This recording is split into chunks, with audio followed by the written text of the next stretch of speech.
സാക്ഷാൽ വാൽമീകി, അതായത് രത്നാകരൻ വാൽമീകി ആയത് എത്രയോ വർഷം തപസ്സിരുന്നിട്ടാണ്. ഈ സന്യാസിയാവാൻ പോകുന്നവർ ഞാൻ സന്യാസ തുല്യമായ ജീവിതമാണ് നയിക്കുന്നതെന്ന് പിണറായി പറഞ്ഞു, ഇടയ്ക്ക് ഏതോ ഒരു ഇൻ്റർവ്യൂവിൽ പറഞ്ഞു. പക്ഷെ സന്യാസിയാകുന്നവർ ഒരു കാര്യം ശ്രദ്ധിക്കുക, വാനപ്രസ്ഥത്തിൽ നിന്ന് സന്യാസത്തിലേക്ക് പോകുമ്പോൾ ദീർഘകാലം മൗനമായിരിക്കും. അങ്ങനെ ദീർഘകാലം മൗനമായിരിക്കണം എന്തിനാണ്? തൻ്റെ ശരീരത്തിൽ കഴിഞ്ഞ കാലത്തിൽ കയറിക്കൂടിയ പരനാറി, പരമജറ്റ, ദുഷ്ടജീവി തുടങ്ങി സകലവിധ കുഴപ്പങ്ങളും പോയി, പിന്നെ ഫുഡിനോടുള്ള ആർത്തി പോയി, കാമത്തോടുള്ള, സെക്സിനോടുള്ള, പണത്തോടുള്ള, അധികാരത്തോടുള്ള, സമ്പത്തിനോടുള്ള, വസ്ത്രത്തോടുള്ള സകലതിൻ്റെ ആഗ്രഹങ്ങൾ ശരീരത്ത് പോയി, എന്ത് കണ്ടാലും മോഹിക്കാത്ത, എല്ലാത്തിനോട് സമഭാവനോട് കാണുന്ന ഒരു ട്രാൻസിഷൻ പീരീഡ് ഉണ്ട്. ഒരു ട്രാൻസിഷൻ പീരീഡ് ഉണ്ട്. അതാണ് ചിലപ്പോൾ ചിലർക്ക് 1 വർഷം കൊണ്ട്, ചിലർക്ക് 10 വർഷം എടുക്കും, ചിലർക്ക് കുറേ സമയം എടുക്കും.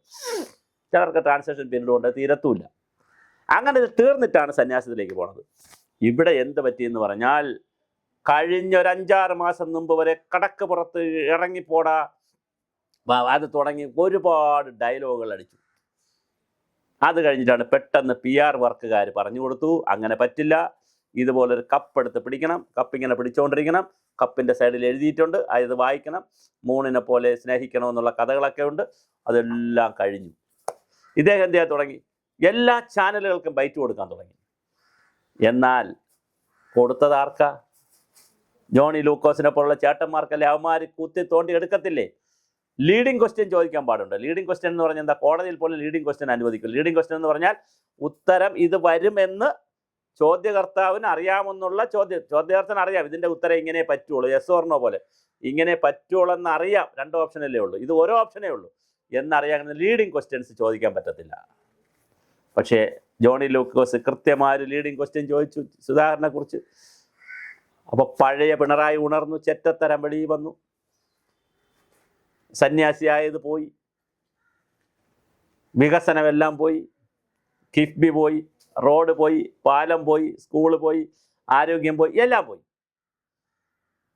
എന്തിനാ അമേരിക്കയിൽ പോയി ചികിത്സിക്കുന്നത് CM? കേരളത്തിൽ ഇത്രയും മനോഹരമാണ് കേരളത്തിലെ ആശുപത്രികൾ, എന്തിനാ അമേരിക്കയിൽ പോയി CM ചികിത്സിക്കുന്നത്? CM ക്ഷുഭിതനായി. CM ഒരു ചോദ്യം ഉണ്ടെന്ന് ഒരാൾ ഇന്നലെ കോന്നിയിൽ പറഞ്ഞപ്പം വീട്ടിൽ പോയി പെമ്പറന്നാരടുത്ത് പറയടാ, വീട്ടിൽ പോടാ. അങ്ങനെ യഥാർത്ഥ പിണറായി പുറത്തു വന്നു. ഇന്നലെയല്ല, കഴിഞ്ഞ കുറേ ദിവസമായി ഈ ചാനലുകളിലൂടെയൊക്കെ പുറത്ത് വന്നപ്പോൾ സംഭവിച്ചിരിക്കുന്നത്, കേരളത്തിൽ സംഭവിച്ചിരിക്കുന്ന മനോഹരമായൊരു കാര്യം, വികസനമൊന്നും ഇപ്പോൾ ആരും ചർച്ച ചെയ്യുന്നില്ല. സകല പേരും ഇദ്ദേഹത്തിൻ്റെ ഏകഛത്രാധിപതിയായിട്ടുള്ള ഒരു കുടക്കീഴിൽ നിന്നുകൊണ്ടുള്ള സകലതിനെയും തന്നിൽ ആകർഷിക്കാൻ കഴിയുന്ന, അത് ഇന്നലെ വരെ പോസിറ്റീവായി ആകർഷിക്കാൻ ശ്രമിച്ചിരുന്നെങ്കിൽ ഇനി നെഗറ്റീവായിട്ടായാലും തന്നിലേക്ക് വരണം എന്ന് നിശ്ചയിച്ചിട്ടുള്ള ഒരു ഭരണാധികാരിയുടെ പതനത്തിലേക്കാണ് കേരളം പോയിക്കൊണ്ടിരിക്കുന്നത്. ജനാധിപത്യത്തിൽ വിശ്വസിക്കുന്ന, സോഷ്യലിസത്തിൽ വിശ്വസിക്കുന്ന, മതേതരത്തിൽ വിശ്വസിക്കുന്ന, സമാധാനത്തിൽ വിശ്വസിക്കുന്ന, സത്യത്തിൽ വിശ്വസിക്കുന്ന, ധർമ്മത്തിൽ വിവിധ ധർമ്മഘടകങ്ങളിൽ വിശ്വസിക്കുന്ന ഒരു ജനത ഒരു കാരണവശാലും ഇത് പൊറുക്കില്ല എന്നുള്ളതിൻ്റെ ലക്ഷണമാണ് കഴിഞ്ഞ ദിവസങ്ങൾ കണ്ടുകൊണ്ടിരിക്കുന്നത്. അപ്പോൾ സ്വയം കൃതനാർത്ഥം പിണറായി വിജയൻ തന്നെ ഈ ഗവൺമെൻറ്റിനെ തോൽപ്പിക്കും. പിണറായിയെ മറ്റാർക്കും തോൽപ്പിക്കാൻ കഴിയില്ല. ചില ചേട്ടന്മാർ പറഞ്ഞിട്ടില്ല, എന്നെ നിനക്കൊന്നും തോൽപ്പിക്കാൻ കഴിയില്ലടാ, ഞാൻ തന്നെ വിചാരിക്കണം ഞാൻ തോക്കണമെങ്കിൽ എന്ന് പറയുന്ന ചില ചട്ടമ്പികളെ കണ്ടിട്ടില്ലേ? അതുപോലെ പിണറായി തന്നെ പിണറായിയെ തോൽപ്പിക്കും. അദ്ദേഹത്തിൻ്റെ നാവിൽ വരുന്ന സരസ്വതി വികട വിളയാട്ടം കൊണ്ട് തന്നെ ഈ കേരള സമൂഹം അദ്ദേഹത്തെ വെറുക്കും. അല്ലെങ്കിലും വെറുത്ത് കഴിഞ്ഞു. എത്രയോ കാലമായിട്ട് അദ്ദേഹത്തിനോട് വെറുപ്പിൻ്റെ രാഷ്ട്രീയം പറയുന്ന, ജനാധിപത്യത്തെ തള്ളിപ്പറയുന്ന, പാർട്ടിക്കാരെ കൊണ്ട് പോലീസ് ചെയ്യിക്കേണ്ട പണി ചെയ്യിക്കുന്ന, എന്നിട്ടതിന് രക്ഷാപ്രവർത്തനമെന്ന് പറയുന്ന ഒരുപാട് ഘടകങ്ങൾ എല്ലാം കൂടി ഇപ്പോൾ തികട്ടിയെടുത്ത്, ഇതെല്ലാം കൂടി ഇപ്പോൾ എടുത്ത് ചാനലുകളെല്ലാം കൂടി എടുത്ത് മറയ്ക്കുകയാണ്. കഴിഞ്ഞ ഒരാഴ്ചക്കാലമായി, അല്ലെങ്കിൽ കറക്റ്റ് ഒരാഴ്ചക്കാലമായി സകല ചാനലുകളും പിണറായി വിജയൻ എന്ന ആളിൻ്റെ നെഗറ്റീവ് ക്യാരക്ടേഴ്സാണ് പുറത്തു വിട്ടിരിക്കുന്നത്. ഈ നെഗറ്റീവ് ക്യാരക്ടേഴ്സ് പുറത്തു വിടുമ്പോൾ ആ നെഗറ്റീവ് ക്യാരക്ടേഴ്സിനെ ഒന്നുകൂടി ബലം പിടിപ്പിക്കുന്ന രീതിയിൽ ക്രൂര കഥാപാത്രമായി പിണറായി വിജയൻ മാറുകയാണ്. നായക റോളിൽ നിന്ന് അദ്ദേഹം മാറി, കപ്പിത്താൻ്റെ റോളിൽ നിന്ന് അദ്ദേഹം മാറി, ക്യാപ്റ്റൻ്റെ റോളിൽ നിന്ന് മാറി, അദ്ദേഹം മറ്റൊരു രൂപത്തിലേക്ക് മാറി. യഥാർത്ഥ വിശ്വരൂപം അദ്ദേഹം പുറത്തെടുത്തിരിക്കുകയാണ്. അദ്ദേഹത്തിൻ്റെ യഥാർത്ഥ രൂപം ഇതാണ്. സന്യാസത്തിൽ പോകാൻ എളുപ്പമല്ല പിണറായി വിജയൻ സാറേ. അങ്ങനെ പോകണമെങ്കിൽ വർഷങ്ങളുടെ ട്രാൻസ്ഫർമേഷൻ വേണം.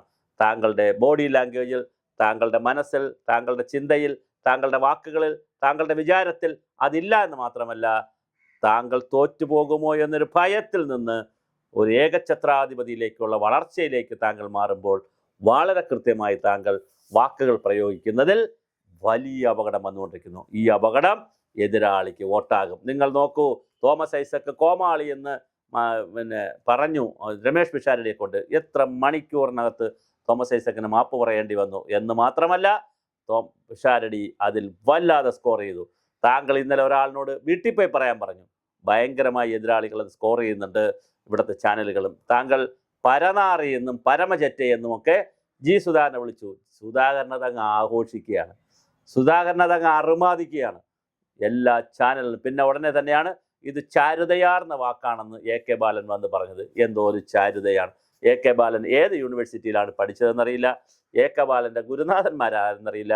പരമചെറ്റെ എന്ന് വിളിച്ചാൽ അത് ചാരുതയാണ്, തള്ളയ്ക്ക് വിളിച്ചാൽ അത് അമ്മയെ പറഞ്ഞതല്ലേ, അമ്മ എന്ന് വിളിച്ചതല്ലേ, തന്തയ്ക്ക് വിളിക്കുമ്പോൾ അത് അച്ഛ എന്ന് പറഞ്ഞതല്ലേ എന്ന് ചോദിക്കുന്ന, തന്തയ്ക്ക് വിളിച്ചുകൂടെ, അച്ഛനെ അച്ഛ എന്ന് പറഞ്ഞതല്ലേ, അച്ഛ എന്ന് പറയുന്നത് തെറ്റാണോ?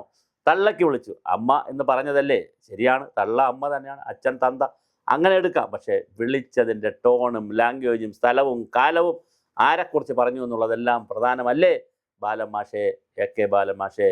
അപ്പോൾ തീർച്ചയായിട്ടും പിണറായി വിജയൻ താൻ തന്നെ കുഴിച്ചോളാം, തൻ്റെ കുഴി വേറെ ആരും കുഴിക്കണ്ട, എനിക്കാവശ്യമുള്ള ഇതെല്ലാം ഞാൻ തന്നെ എടുത്തോളാം, ഞാൻ തന്നെ ചെയ്തോളാം, ഒരാളിനും വിട്ടുകൊടുക്കുന്നില്ല. അതുകൊണ്ട് സംഭവിച്ചിരിക്കുന്നത് എന്താണെന്നറിയാവോ?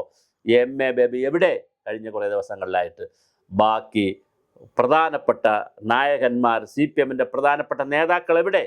ഒരാളിനും ഒന്നും വിട്ടുകൊടുത്തിട്ടില്ല. പ്രകാശ് കാരാട്ട് എവിടെ? വൃന്ദാക്കാരാട്ട് ഇപ്പോൾ വരുമെന്ന് പറയുന്നു, അടുത്ത ദിവസം ഇവിടെ വരുമെന്ന് പറയുന്നു. പക്ഷെ ബാക്കിയുള്ള നാഷണൽ നേതാക്കൾ എവിടെ? സകല പേരെയും വിഴുങ്ങി, കേരളത്തിലെ മുഴുവൻ ആളുകളെയും വിഴുങ്ങി. ഞാൻ നേരത്തെ പറഞ്ഞതുപോലെ ഏകഛത്രാധിപതിയായി പിണറായി നീങ്ങുന്നു. പിണറായിക്ക് നാക്കുപിഴ തുടങ്ങിയിട്ടുണ്ട്. അത് അദ്ദേഹത്തിൻ്റെ ഈ ഭരണത്തിൻ്റെ അന്ത്യവും കൊണ്ടേ പോകൂ എന്നുള്ളതാണ് നമ്മുടെ ജയശങ്കർ വക്കീലിൻ്റെ ഭാഷയിൽ പറഞ്ഞാൽ. മെയ് 4 വരെ സഹിച്ചാൽ മതിയല്ലോ. ഏപ്രിൽ 4, മെയ് 9 വരെ. ഏപ്രിൽ 4 സ്വാതന്ത്ര്യ ദിനമാണ് കേരളത്തിൻ്റെ, നമുക്ക് ആഘോഷിക്കാമെന്നാണ് പറയുന്നത്. എന്തായാലും ഈ പാരതന്ത്ര്യം ഇങ്ങനെ ഉണ്ടാക്കി കൊടുക്കുന്നതിൽ, വെറുപ്പിൻ്റെ രാഷ്ട്രീയം പ്രചരിപ്പിക്കുന്നതിൽ ഒന്നാം സ്ഥാനത്ത് നിൽക്കുന്ന പിണറായി വിജയൻ, താങ്കൾ എത്ര തന്നെ വികസനം കൊണ്ടുവന്നാലും ജനാധിപത്യ ബോധത്തിൽ അടിച്ചു പോകും എന്നുള്ളതാണ് കേരളത്തിൽ ഇപ്പോൾ കണ്ടുകൊണ്ടിരിക്കുന്ന വലിയ രാഷ്ട്രീയം.